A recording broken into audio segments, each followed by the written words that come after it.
Voici ce que dit maintenant l'Éternel, le Maître de l'univers. Réfléchissez attentivement à votre conduite. Amen. Gloire à Dieu. Nous trouvons ces paroles dans le livre d'Agée, au chapitre 1, le verset 5, la version second 21. Bonjour, bonjour mes amis de la méditation quotidienne. Comment allez-vous en ce premier jour de la semaine? J'espère que vous allez bien et que vous êtes prêts à découvrir de nouvelles méditations au cours de cette semaine. De nombreux foyers sont brisés parce que les époux ne prennent pas le temps de méditer la Bible. Hélas, ce n'est pas facile car nous sommes pris par le tourbillon de la vie et nous nous agitons au lieu de réfléchir à ce que nous faisons. Pourquoi certaines choses ne se passent-elles pas comme nous l'aurions voulu? Prêtons attention aux conseils divins. Maintenant, je vous le demande, moi le Seigneur de l'univers, réfléchissez à ce que vous faites. Amen. Prions le Seigneur. Tendre Père des cieux, nous te disons merci pour ton amour, pour ta miséricorde envers nous, pour le sacrifice de Jésus-Christ, notre Sauveur. Nous voilà réveillés, ô Père, nous respirons encore. Ce n'est pas le fruit du hasard, c'est parce que tu nous as fait grâce et nous te disons merci pour cela. Chaque jour, nous voulons prendre conscience de ta grâce envers nous afin de continuer à marcher en nouveauté de vie. Oui, Père, puisses-tu nous y aider. Nous te demandons pardon pour nos fautes commises envers toi.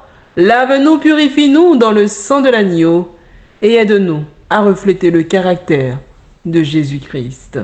Merci encore pour le verset d'introduction de ce matin qui nous invite à réfléchir à notre conduite, particulièrement en cette fin des temps. Ô Père, merci également pour la méditation de ce matin. Oui, des épreuves, encore des épreuves, mais tu nous dis dans ta parole de te faire confiance. Et nous voulons, quoi qu'il advienne, continuer à rester ferme dans la foi. Merci encore pour tous tes enfants que tu bénis, que tu consoles. Merci, Père, d'être dans leur vie et d'être dans la nôtre. Père, je ne t'ai pas prié parce que je suis bonne et digne à tes yeux, mais je t'ai prié dans le précieux nom de Jésus-Christ, ton Fils, qui vit et qui demeure au siècle des siècles. Amen. Mes amis, notre méditation de ce matin a pour titre « Encore des épreuves ». Notre verset à mémoriser, nous le trouvons dans l'épître de Jacques au chapitre 1, les versets 2 et 3, qui nous disent ceci. « Mes frères, regardez comme un sujet de joie complète les diverses épreuves auxquelles vous pouvez être exposés, sachant que l'épreuve de votre foi produit la patience. Amen. Gloire à Dieu. Ce matin, je vais vous raconter l'histoire de Tania. Depuis quelques mois, Tania est atteinte du syndrome d'Alzheimer. Insensible à toute émotion, sa famille souffre. Le mari de Tania est décédé il y a plusieurs années et avant sa maladie, Tania était le pivot de la famille. C'est une véritable tragédie pour tout le monde de la voir comme ça. La fille aînée de Tania demanda un jour pourquoi Dieu ne la laisse-t-il pas s'endormir. Les épreuves, nous en rencontrons chaque jour. Le verset d'aujourd'hui utilise l'expression diverses épreuves. Satan frappe de tous côtés. Perte de travail, divorce douloureux, comportement addictif d'un enfant, trahison d'un ami, la liste pourrait être longue. L'apôtre Jacques nous recommande pourtant d'être heureux lorsque nous traversons les épreuves. N'est-ce pas trop demandé? Dans le grec original, le terme peirasmos, traduit par épreuve, signifie littéralement un état de combat moral qui nous pousse à nous éloigner de Dieu. C'est peut-être l'explication. Quand Satan met une épreuve sur notre chemin, son objectif est de nous faire croire que c'est Dieu qui nous envoie cette souffrance. Si nous nous détournons alors de Dieu, le mal atteint son but. Si au contraire, nous nous approchons de Dieu, nous comprenons que la souffrance peut devenir un instrument d'édification. Tout dépend de notre perspective. L'état actuel des choses est temporaire. Ne jugeons pas l'attitude divine alors que l'œuvre n'est pas achevée. Amen. Si nous avons une vision matérialiste du monde, les épreuves seront un sujet de tristesse. Si nous avons une approche spirituelle, nous trouverons à travers les épreuves un motif de reconnaissance et de joie. Amen. Gloire à Dieu.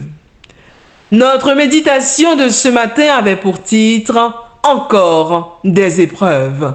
Notre verset à mémoriser, nous le trouvons dans l'épître de Jacques au chapitre 1, les versets 2 et 3 qui nous disent ceci. « Mes frères, regardez comme un sujet de joie complète les diverses épreuves auxquelles vous pouvez être exposés, sachant que l'épreuve de votre foi produit la patience. » Amen. Gloire à Dieu.